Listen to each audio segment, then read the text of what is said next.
Isang magandang araw sa ating lahat. Sabi nga, ang wika, kultura at lipunan ay magkaugnay.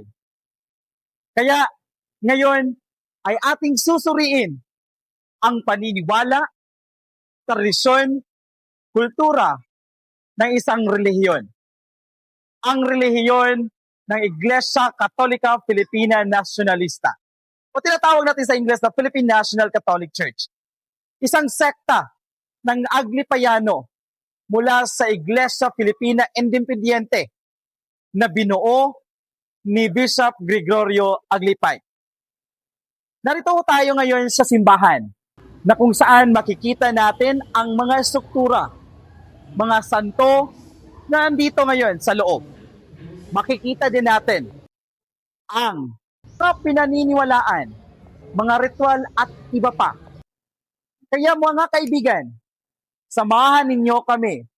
Ako at ang aking mga kasamahan ni nasa Miyuki Danda, Lester Tabaransa at Emmanuel Coquilla na ating susuriin at alamin ang mga mayayamang kultura, ritual at paniniwala ng relihiyong Iglesia Katolika Filipina Nacionalista.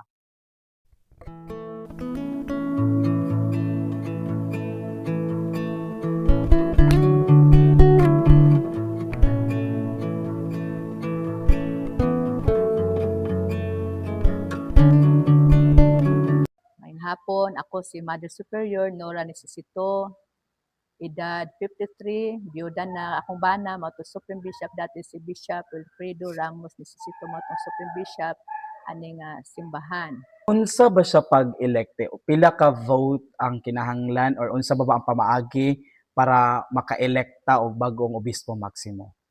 Ang mga obispo ato, sila lang gid ang makapili, maka-vote og ilang Supreme Bishop. Supreme Bishop. Walay labot ang pari, walay labot ang mga Mother Superior audience ng mga obispo lang yun ang atong panahon na. Okay.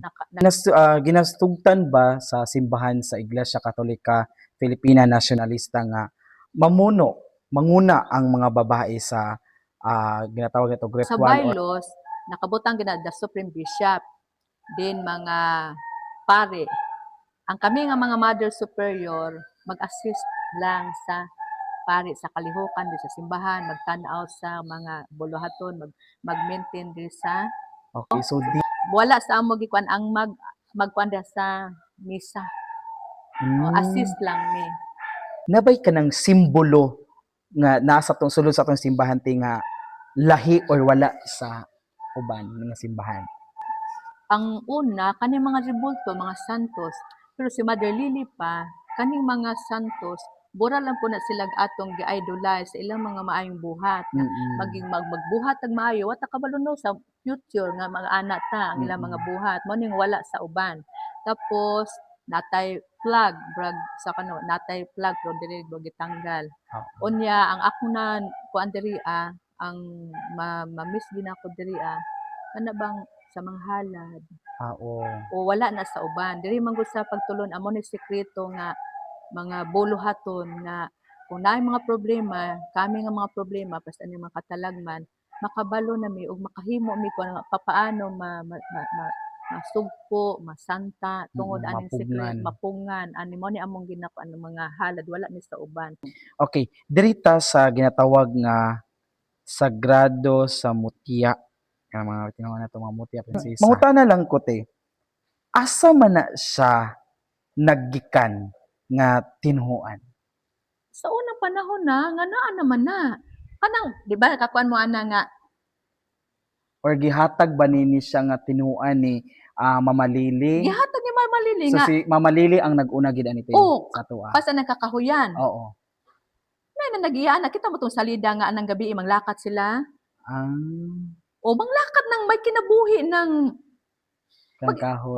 Kanang punong kahoy, mag-istorya sila ra po na ang ngano makakuan ka. Kanang langgam, kita mo nang langgam nga lang letter B. Kisa may nakakuha nga magkuha na sila.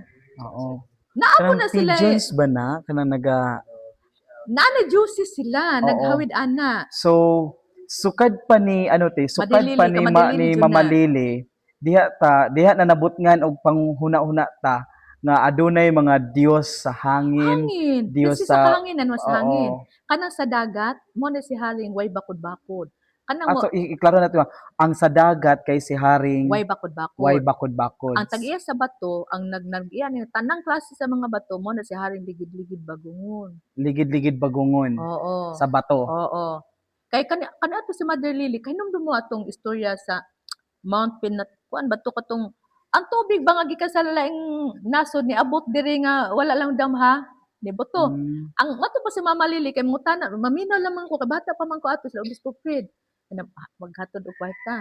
Fred, wala sila kahatod diri og kwarta Fred kay busy sila ang mga hari mga pandito sa bukid ka ato nahitabo di ay kuno katong mga juices mga may player ta. May player sila didto. ah, Palumbaay sila didto og kanang lupad. Paglupad nila, naabot sa boundary sa kalibutan. Nabuslot nila ang tubig sa kalibutan. Lingkuan ang tubig. mao di Oh, mo to ay. nahitabo. Usa to gusto basta na mo to Oh, niya. Gitabangan daw puros po ng mga hari po na sila mga ray na. ang nagtabang. Siguro napangalan mo ang kwan sa dagat, sa harang way bakod-bakod. Oh, ligid-ligid bago O sa ligid bato. bagungon sa bato. Prinsesa Ang kahanginan. sa Kahanginan, Prinsesa Kahanginan. Oo.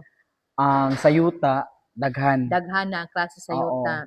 Then, nagatupod ta sa mga espiritu. Espiritu. Espiritu sa Oo. kaalam, sa kaanyag, Oo, kanang sa goddess beauty, oh, wisdom, wisdom, kaalam, nagatupod ta sa bravery. Na gini oo, naghawid ana.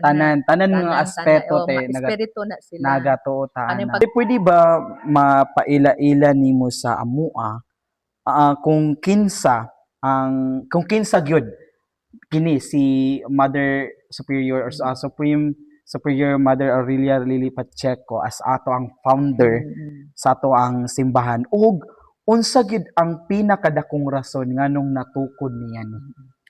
si Mother Lily kaniadto sa gamay pa na siya. Matingala na niyang amahan no nga kanang sa nasa mga buhat niya nga dili na mas dili kasagaran ba hanto nadako na siya nga burag sa na siya kanang burag kanang conservative Mm. unya hantod ang iyahang burag si Mama Mary Oo. burag mo po na siya sa burag reincarnate sa ako lang masulti reincarnation siya ni Virgin Mary Sumurag si Mama Mary ni sulod sa sulod sa pagkatao. iyaha Ang o naging rason ni balik ko natin, ang naging rason ni Supreme Superior si Mama Lily Pacheco is mm, that sa pagtukod niya sa simbahan simbahan kay tungod sa buhat ni Jesus mga ang iyang buhat. niya So kong mo na yang gisunod. gikuan, mo na Oh, iyang naging rason tungod kay gusto ni Mama Lily na sundon ang buhat ni ni Jesus Jesus. nga guided po Oo, kung siya. unsa ang nahisulat sa Biblia, sa bilang Oh, kasulatan o kung unsa ang makamaayo o sa sa tao. Wala tanan. niya panumbalinga ang iyahang pamilya. Oo.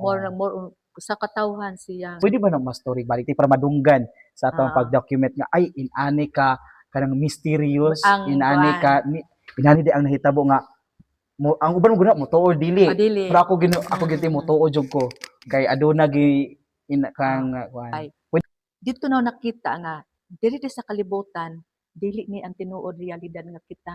Dito Mm. na ta magmamatay. Dito buro ba kumbaga gibuntis lang ta. Mm. Pag anak sa bata mo tinuod nga kalibutan. Ah, O dito sa mo bitaw na nga magbuhat ta og maayo. oo. Kay pagkapatay nato nga which is gito nagtuwang uban nga end of the life Of nato life kung dili na. sa pagkatinud another chapter na po sa imong kinabuhi. Oo. Dito masabtan kung asa ka ibutang. O Ah, mo nang nagtuo ta nga namatay no. Wala namatay, wala nato makita og nadunot lang atong material nga lawas pero aduna patay.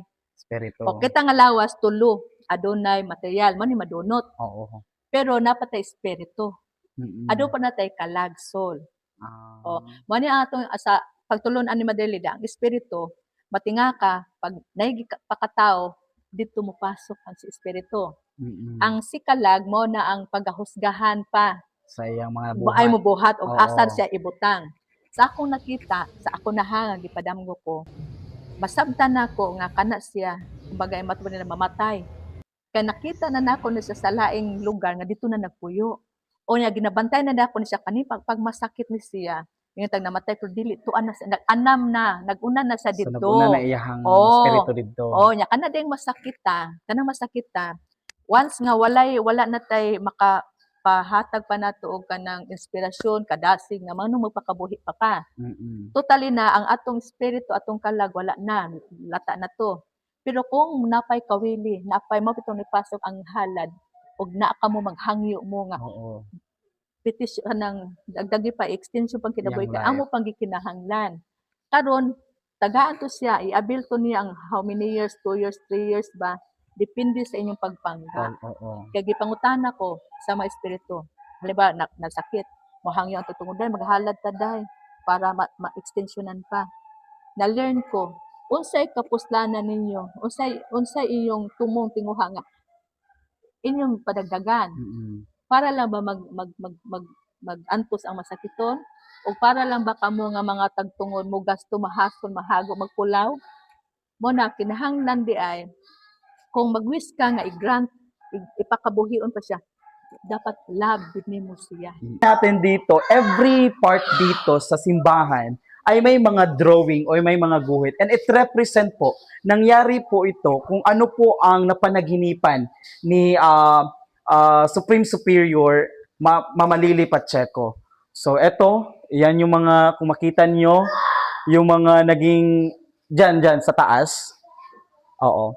At para ma-zoom po natin ang yung founder talaga si Mama Lily. Siya po talaga, ito po si Mama Lily.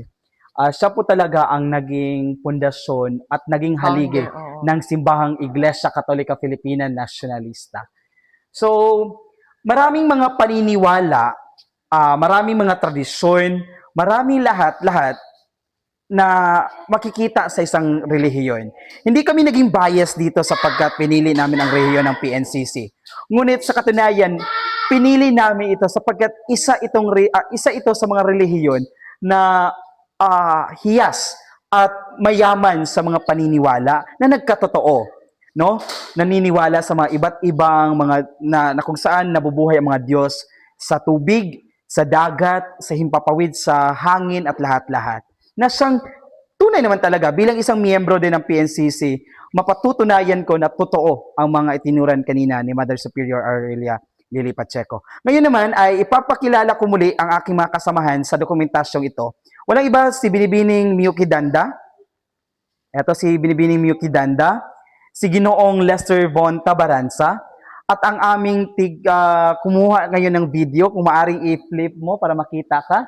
Ayan, si Emmanuel Coquilla. At higit sa lahat, ang aming naging resource person na si Mother Superior Aurelia Lily.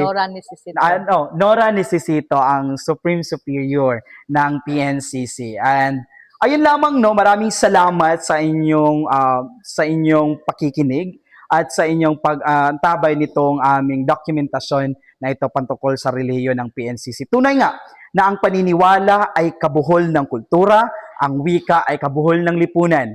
Kaya bawat isa ay may ugnayan kung anumang wika, kung anumang kultura, at kung anumang lipunang kinabibilangan. Dahil sa huli, tayo po ay magkaisa at hindi po tayo watak-watak. Panalangin sa Diyos, panalangin sa tao, panalangin sa lahat. Marami pong salamat sa inyong pakikinig.